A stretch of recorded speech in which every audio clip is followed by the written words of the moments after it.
کہ قرآن مجید میں لکھا ہوا ہے فرعون کی لاش کے حوالے سے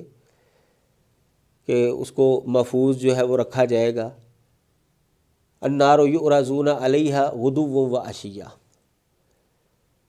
کہ آگ جو ہے نا اس کے اوپر ان کو پیش کیا جاتا ہے صبح اور شام۔ اب کہتے ہیں کہ دیکھو جی ان کو کوئی لگتا ہے کہ الگ جسم ملا ہے جس کو آگ کے اوپر پیش کیا جاتا ہے، وگرنہ یہ جو جسم وہ غرق ہونے والوں کا تھا ان کے ساتھ تو فرعون بھی تھا، تو فرعون کی لاش جو ہے وہ دنیا کے اندر موجود ہے، اس کو تو کسی نے نہیں دیکھا کہ صبح شام آگ پر پیش ہوتی ہے۔ معلوم ہوا کہ روح کو مرنے کے بعد الگ جسم ملتا ہے، اس کو جو ہے وہ آگ کے اوپر پیش کیا جاتا ہے، وگرنہ یہ جو جسم ہمیں نظر آ رہا ہے دنیا کے اندر فرعون کی لاش، اس کو بھی آگ پر پیش کیا جاتا اور یہ ہمیں نظر آ رہا ہوتا، تو ایسا نہیں ہے۔ وہ لکھتے ہیں اپنی کتاب عذاب برزخ کے صفحہ نمبر 3 پر، لہٰذا کوئی ایسا جسم ملا ہے جو عذاب برداشت کرنے والا ہے جو جسد عنصری بہرحال نہیں ہے۔ یہ ان کا استدلال ہے اور یہ حوالہ ہے اس کا۔ جب آپ اس کی حقیقت کے اندر جائیں گے تو آپ کو قرآن مجید کی اس آیت میں ہرگز ایسا لفظ نہیں ملے گا کہ جس کا یہ معنی ہو یا یہ مطلب ہو کہ فرعون کو اور آل فرعون کو غرق ہونے کے بعد ان کی روحوں کو الگ نیا جسم ملا ہے، ایسا کوئی لفظ نہیں۔ یہ صرف ان کے فہم کے اندر ایک چیز تھی،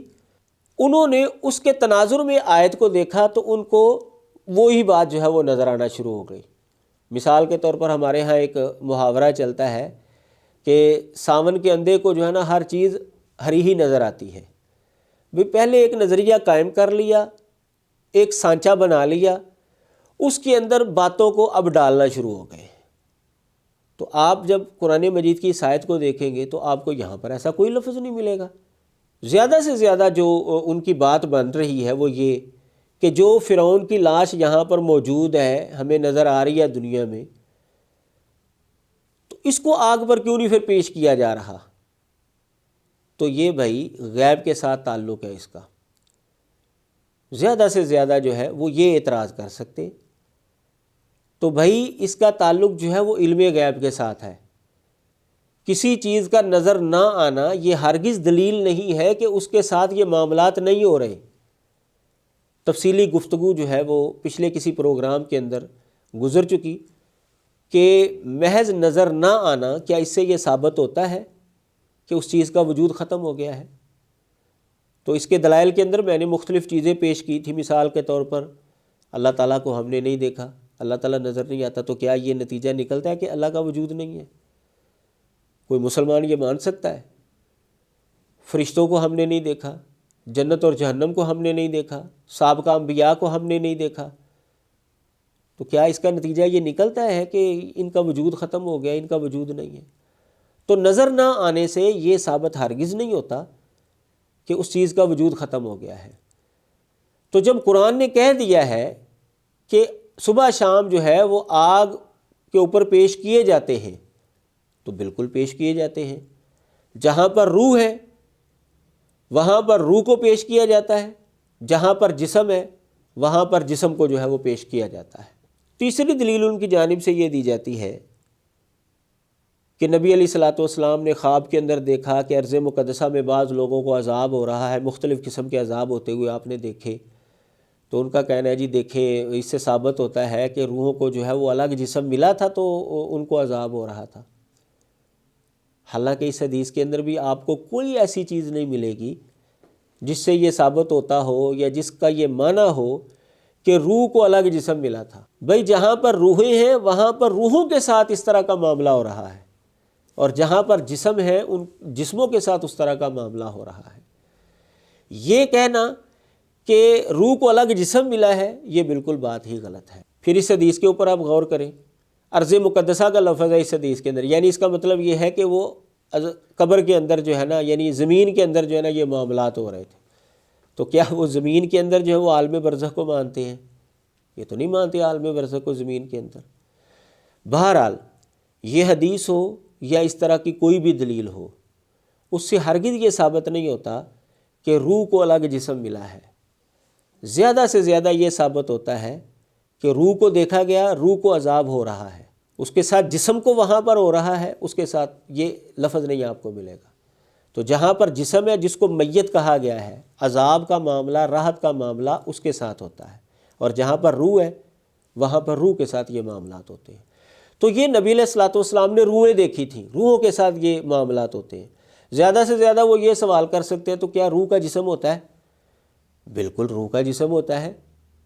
مثال کے طور پر وہ حدیث مبارکہ جس میں فرشتے جو ہے وہ روح قبض کرنے کے لیے آتے ہیں، تو اس حدیث کے اندر آپ کو یہ الفاظ ملیں گے کہ اگر وہ مومن کی روح ہے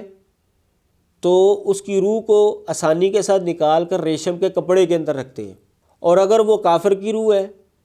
تو وہ روح چھپتی پھرتی ہے، فرشتے اس کے اندر اس کے جسم میں غوطہ لگاتے ہیں اور اس کو زبردستی نکالتے ہیں، اور بدبودار ٹاٹ کے اندر اس کی روح کو جو ہے وہ رکھتے ہیں۔ تو اگر روح کا جسم نہیں ہے تو روح کو کپڑے کے اندر یا ٹاٹ کے اندر رکھنے کا مقصد کیا ہے؟ معلوم ہوا کہ روح کا اپنا بھی جسم ہے، روح کو بغیر جسم کے نہیں ہے، اس کا اپنا بھی ایک جسم ہے، لیکن زندگی اس وقت ہوتی ہے جب روح کے ساتھ یہ جسم جو ہے وہ مل جاتا ہے، دنیاوی جسم، اس وقت جو ہے وہ زندگی کا لفظ اس کے اوپر بولا جاتا ہے۔ جب جسم اور روح الگ الگ ہو جائے تو اس وقت اس کے اوپر موت کا لفظ بولا جاتا ہے، لیکن بذات خود روح کا جسم بھی موجود ہے، یہ حدیث مبارکہ سے ثابت ہوتا ہے۔ تو اگر روح کو عذاب ہوتے ہوئے دیکھا ہے، کسی کا سر جو ہے وہ 2 ٹکڑے ہوتے ہوئے دیکھا ہے، یا کسی کی باچھیں جو ہے وہ کاٹتے ہوئی دیکھی ہے نبی علیہ الصلوۃ والسلام نے، تو اس کا یہ مطلب ہرگز نہیں ہے کہ اس کو وہاں پر جسم ملا ہے نیا، کیونکہ ایسا کوئی لفظ نہیں ہے، بلکہ اس کا مطلب یہ ہے کہ روح کے ساتھ یہ معاملات ہو رہے ہیں اور روح کا اپنا جسم بھی موجود ہے۔ ایک اور دلیل چوتھی جو ہے وہ پیش کرتے ہیں اسی طرح کی، کہ نبی علیہ الصلوۃ والسلام نے دیکھا عمر بن لوہی کو کہ وہ اپنی انتڑیوں کے ارد گرد جو ہے وہ گھوم رہا ہے، تو کہتے ہیں جی دیکھو جی انتڑیاں نکلی ہوئی ہیں، تو اس کا مطلب یہ ہے کہ اس کی روح کو الگ جسم ملا ہے، اس لیے تو انتڑیاں نکلی ہوئی ہیں۔ او بھائی یہ الفاظ ہرگز نہیں ہیں کہ جسم الگ ملا تھا، بلکہ یہ ثابت ہوتا ہے کہ یہ روح تھی، روح کا جسم بھی ہے، جیسا کہ ابھی آپ کے سامنے دلیل رکھ دی گئی اور بڑی معروف حدیث ہے۔ تو روح کا اپنا بھی جسم موجود ہے، اس لیے روح کے ساتھ بھی اس طرح کے معاملات ہوتے ہیں، اور جسم جس کو ہم نے میت قرار دیا اور قبر کے اندر اتارا ہے اس کے ساتھ بھی معاملات ہوتے ہیں، جسم کے ساتھ وہاں پر جہاں پر وہ جسم ہے، اور روح کے ساتھ وہاں پر جہاں پر وہ روح ہے، یہ معاملات راحت والے یا عذاب والے اس کے ساتھ گزرتے ہیں۔ ایک اور دلیل جو ہے وہ پیش کی جاتی ہے کہ نبی علیہ الصلوۃ والسلام کا صاحبزادہ ابراہیم جو ہے جب وہ فوت ہوا تو ابھی اس کے رضاعت کے ایام پورے نہیں ہوئے تھے، تو نبی علیہ السلام نے فرمایا کہ جنت کے اندر اللہ تعالیٰ نے اس کے رضاعت کا بندوبست کیا ہے، اللہ تعالیٰ نے دودھ پلانے والی کا بندوبست کر دیا ہے، اس کی وہاں پر رضاعت جو ہے وہ پوری ہوگی۔ اب یہاں سے بھی ثابت کرنے کی کوشش کرتے ہیں جی ابراہیم کی روح کو جو الگ جسم ملا تھا تو وہ دودھ جو ہے اس نے پیا، بھئی یہ ہرگز ثابت نہیں ہوتا، کیونکہ ایسے الفاظ ہے ہی نہیں۔ یہ ثابت ہوتا ہے کہ روح کے ساتھ یہ معاملات ہو رہے ہیں، کیونکہ روح جو ہے وہاں پر گئی ہے اور روح کا جسم اپنا موجود ہے، جیسا کہ آپ کے سامنے بات رکھی گئی۔ یہ دلیل ہو یا اس طرح کی کوئی بھی دلیل ہو، اس سے یہ ثابت ہوتا ہے کہ روح کے ساتھ بھی معاملات ہوتے ہیں، جیسا کہ میں نے شروع میں بھی یہ بات واضح کر دی تھی، اور اپنے پروگراموں کے اندر گاہے بگاہے میں نے اس بات کو دہرایا بھی ہے، اور آج پھر دہراتا ہوں کہ ہمارا موقف یہ ہے کہ مرنے کے بعد روح کے ساتھ بھی راحت اور عذاب والا معاملہ ہوتا ہے اور جسم کے ساتھ بھی ہوتا ہے۔ جہاں پر روح ہوتی ہے وہاں پر روح کے ساتھ، اور جہاں پر جسم ہوتا ہے وہاں پر جسم کے ساتھ یہ معاملات ہوتے ہیں۔ جب ہم یہ نظریہ سمجھ لیتے ہیں تو دلائل کو سامنے رکھتے ہیں تو بالکل یہی نظریہ ہمیں واضح طور پر سمجھ میں آتا ہے کہ جسم کے ساتھ معاملات ہو رہے ہیں جہاں پر جسم ہے، اور جو روح ہے جہاں پر وہاں پر روح کے ساتھ معاملات ہو رہے ہیں۔ آخر میں آپ کے سامنے 2 باتیں رکھتا ہوں جو کہ غور و فکر کے لیے ہیں، کہ آخر وجہ کیا ہے کہ یہ لوگ مرنے کے بعد روح کو الگ جسم ملنے کے قائل ہیں۔ میں جہاں تک بات کو سمجھا ہوں شاید وہ یہ خیال رکھتے ہیں کہ روح کا اپنا وجود نہیں ہے، روح کے ساتھ یہ اکیلی روح کے ساتھ یہ راحت اور عذاب والا معاملہ نہیں ہو سکتا، لہٰذا اس کو الگ جسم جو ہے وہ ملے گا تو پھر اس کے ساتھ یہ معاملات ہوں گے تو وہ احساس رکھے گی۔ تو یہ بنیادی غلط ہے، جیسا کہ میں نے واضح کر دیا۔ حدیث مبارکہ سے یہ بات سمجھ میں آتی ہے کہ روح کا اپنا جسم موجود ہے۔ جب روح کا اپنا جسم بھی موجود ہے لہٰذا الگ نیا جسم ملنے کی کوئی حاجت ہی باقی نہیں رہتی، کوئی ضرورت ہی نہیں رہتی، اور مزید جیسا کہ میں نے پہلے بھی واضح کیا کہ الگ جسم جو ہے اس کا تو قصور ہی نہیں ہے، مزے تو لیے ہیں اس جسم نے جو دنیا کے اندر چلتا پھرتا تھا، اللہ کی نافرمانی اور بغاوت تو اس نے کی ہے، نبی کی مخالفت تو اس جسم نے کی ہے۔ جو جسم روح کو بقول ان کے وہاں پر مل رہا ہے، بھائی اس کو کس عمل کی سزا مل رہی ہے؟ اس نے تو کوئی برا کام کیا ہی نہیں، نہ کوئی اس نے اچھا کام کیا ہے، نہ کوئی اس نے برا کام کیا ہے،